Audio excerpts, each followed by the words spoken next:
Welcome to 9V news. నా పేరు సుమలత. జిల్లా పెనిగంచిప్రోలు మ్రేచర్ గ్రామ పంచాయతీ సర్పంచ్ వేల్పుల పద్మకుమారి విలేకరుల సమావేశంలో మహిళా సర్పంచ్ అయిన నాపై కూటమి ప్రభుత్వం ఏర్పడ్డాక ఘోర వేధింపులు, రాజకీయ కక్షలు, నాకు చెడ్డ పేరు తెచ్చే యత్నాలు విపరీతంగా పెరిగాయని మండిపడ్డారు. అవార్డుల కోసం నేను పనిచేయడం లేదు, ప్రజల కోసం, ప్రజల అభివృద్ధి కోసం, వాళ్ళు సుఖంగా బాగుండాలనే తపనతోనే నేను పనిచేస్తున్నానని స్పష్టం చేశారు. ప్రజల విశ్వాసం, పట్టుదలతో చేసిన అభివృద్ధి పనుల వలన మా పంచాయతీకి ఉత్తమ గ్రామ పంచాయతీ అవార్డు దక్కింది. కానీ ఆ విజయాన్ని జీర్ణించుకోలేని కూటమి నాయకులు తప్పుడు ఆరోపణల పర్వం మొదలుపెట్టారు అన్నారు.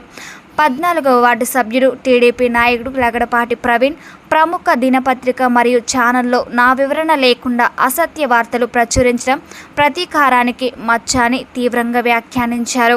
చేసిన వాటర్ ట్యాంక్, సిమెంట్ రోడ్ల పనులకు 50 లక్షల బిల్లులు మాకు చెల్లించారంటూ అబద్ధాలతో ప్రజలను తప్పుద్రోవ పట్టించడం వారిది రాజకీయ పతనం అని ఫైర్ అయ్యారు. అటువంటి బిల్లులు చెల్లించడానికి అధికారులు అనుమతులు ఇవ్వడం సాధ్యం కాదు. సాక్ష్యం లేకుండా మాటలు విసరడం కూటమి నాయకుల అలవాటు అని ధాటిగా పేర్కొన్నారు. జగన్ అభిమానిగా వైఎస్ రాజశేఖర రెడ్డి వారసత్వాన్ని నమ్మి వైసీపీ నాయకురాలిగా నేను ప్రజల నమ్మకంతో ఎదిగాను.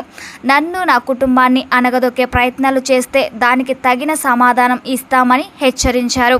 ప్రముఖ దినపత్రిక ఛానల్లో ప్రసారమైన తప్పుడు దుష్టాచార వార్తలపై చట్టపరమైన చర్యలు తప్పవు. నిజం బయట పెడతాం, న్యాయం కోసం చివరి వరకు పోరాటం చేస్తాం అని ఘాటుగా ప్రకటించారు సర్పంచ్ వేల్పుల పద్మకుమారి. 4.5 సంవత్సరాల అభివృద్ధికి గాను కృష్ణా జిల్లా ఎన్టీఆర్ జిల్లాలో ఉత్తమ గ్రామ పంచాయతీగా అవార్డు వచ్చింది పెనిగంచిప్రోలు గ్రామానికి. పెనిగంచిప్రోలు గ్రామానికి అవార్డు రావడం ఇది తొలిసారి. ఈ అవార్డు కోసం అయితే నేను పని చేయట్లేదు కూడా. ఏంటంటే నాకు ప్రజలు ముఖ్యం, మా గ్రామ అభివృద్ధి ముఖ్యం. కానీ ప్రజలు ఒక విషయాన్ని వాళ్ళకి విజ్ఞప్తి చేస్తున్నాను, ఏంటి అంటే వదంతులు నమ్మకండి. ఎందుకంటే కట్ చేశారా? వదంతులు నమ్మకండి. సోషల్ మీడియాలో వచ్చే వాటిని అన్నిటిని నమ్మొద్దు. ఎందుకంటే ఈ అవార్డు వచ్చిన దగ్గర నుంచి ఈర్ష్య, అసూయలతో మరి మొన్న ఒక సంఘటన చెప్పారు. ఏంటి, చిన్న చిన్న పొక్కులు వస్తే దానికి సంబంధించి ఎంత జబ్బు వచ్చింది కానీ కలకలం అని చెప్పి సోషల్ మీడియానే కాదు, ఫారిన్ కూడా వెళ్ళింది, ఇది ఇన్స్టాలకు కూడా వెళ్ళింది ప్రతిదీ. నేను ఆశ్చర్యపోయాను ఇన్స్టాను చూసి, ఏంటి అంత పెద్ద భయంకరమైన జబ్బు ఎక్కడుంది అని. కానీ చిన్న చిన్న పొక్కులు సహజంగా మా చిన్నప్పుడు కూడా వచ్చున్నాయి అలాంటి పొక్కులు. మరి అలాంటి వాటిని కూడా వాళ్ళు హైలైట్ చేస్తూ ఈ అవార్డు కోసమే. కానీ నేను చెప్పేది ఒకే ఒక్కటి, అవార్డుని దృష్టిలో పెట్టుకునే కాదు, మన గ్రామాన్ని అభివృద్ధి చేసుకోవాలి, మన గ్రామానికి మంచి పేరు తేవాలనే ఉద్దేశంతోనే మేము ఉన్నాము. మరి ప్రజలు అర్థం చేసుకుని ఇలాంటివన్నీ వదంతులు దయచేసి నమ్మొద్దని కోరుకుంటున్నాను. నా మీద వచ్చిన ఆరోపణలు కూడా ఏమీ అవాస్తవమే తప్ప నిజాలు అనేవి లేవు. కాబట్టి ఖచ్చితంగా మీరు ఎవరు ప్రజలు నమ్మొద్దు, ఇలాంటి వదంతులు నమ్మి మీరు భయపడాల్సిన అవసరం లేదని మా గ్రామ ప్రజలకు నేను తెలియజేస్తున్నాను. ఆ వార్తలు రాసేటప్పుడు ఖచ్చితంగా వివరణ అడగాల్సి ఉంటుంది, కానీ వివరణ అనేది ఇక్కడ అడగలేదు.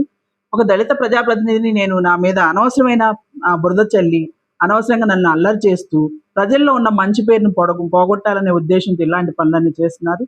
కానీ నాకు రాజ్యాంగం ఇచ్చిన హక్కుల ప్రకారం నేను చట్టపరమైన, న్యాయపరమైన చర్యలు తీసుకుంటానని తెలియజేస్తున్నాను. నేను చాలా తీవ్రమైన అభ్యంతరాలు తెలియజేస్తాను. ఎందుకు అంటే ఇట్లా అసలు తెలియకుండా ఒక వాటర్ ట్యాంక్ ఫోటో వేశారు. ఒక వాటర్ ట్యాంక్ ఫోటో చూపిస్తూ ఆ ఫోటో ఎప్పుడో కట్టిన వాటర్ ట్యాంక్ కి ఇప్పుడు బిల్లు చేసుకున్నానంట. అలాగే సిమెంట్ రోడ్డు ఒకటి, పాత సిమెంట్ రోడ్డు ఒకటి చూపిస్తూ ఆ సిమెంట్ రోడ్డుకి బిల్లు చేసుకున్నానంట. ఎలా బిల్లు చేసుకుని 50 లక్షల రూపాయలు ఎలా తీసుకుంటాం? అసలు ఒక వరకు శాంక్షన్ అవ్వాలి అంటే ఏఈ గారి దగ్గర నుంచి, డిఈ గారి దగ్గర నుంచి, ఎస్సీ గారి దగ్గర నుంచి, ఈ గారి దగ్గర ఇంతవరకు మంది వరకు వెళ్ళాలి. ఆ వర్క్ వెళ్ళి అక్కడి నుంచి మనకి అప్రూవల్ అయ్యి వచ్చి వాళ్ళందరూ ఎంబుక్కులు చేసిన తర్వాతనే డబ్బులు వస్తాయి. కానీ పాత దాన్ని చేయడానికి ఎవరు చేశారు? ఏ ఏఈ గారు చేశారు, ఏ డిఈ గారు చేశారు, ఎవరి అకౌంట్లోకి వెళ్ళినాయి ఆ డబ్బులు?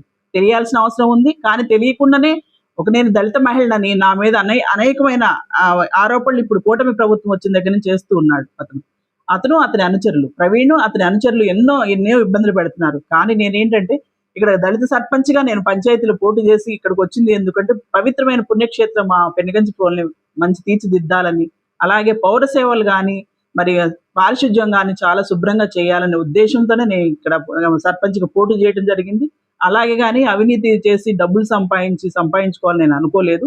అలాగే ప్రజలు కూడా నా మీద ఎంతో విశ్వాసంతో నన్ను గెలిపించారు. ఇక్కడ దళిత మహిళనైనా నన్ను అక్క, చెల్లి అని చెప్పి సంబోధిస్తూ నన్ను గెలిపించిన వాళ్ళు ఉన్నారు. వాళ్ళందరూ కూడా నన్ను చాలా విశ్వాసంతో చూసేవాళ్ళు. అలాంటి వాళ్ళ దగ్గర నా విశ్వాసాన్ని పాడు చేయడానికి నాకున్న గౌరవాన్ని పాడు చేయడం కోసం ఇవన్నీ ఇవన్నీ చేయడం జరిగింది. తలుచుకుంటే బాధ అనిపిస్తుంది నాకు.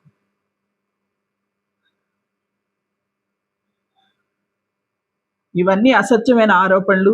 నా మీద కథలుగా కథనాలు రాసి నన్ను చాలా ఇబ్బంది పెట్టారు. ఇప్పటికి 16 నెలల నుంచి కూడా నన్ను ఇబ్బంది పెడుతూనే ఉన్నారు. ఏదో విషయంలో ఏదో విధంగా ఇబ్బంది పెడుతూనే ఉన్నారు. కానీ నేను బాధతో నేను సర్పంచ్ పదవిని కొనసాగిస్తూ ఉన్నాను.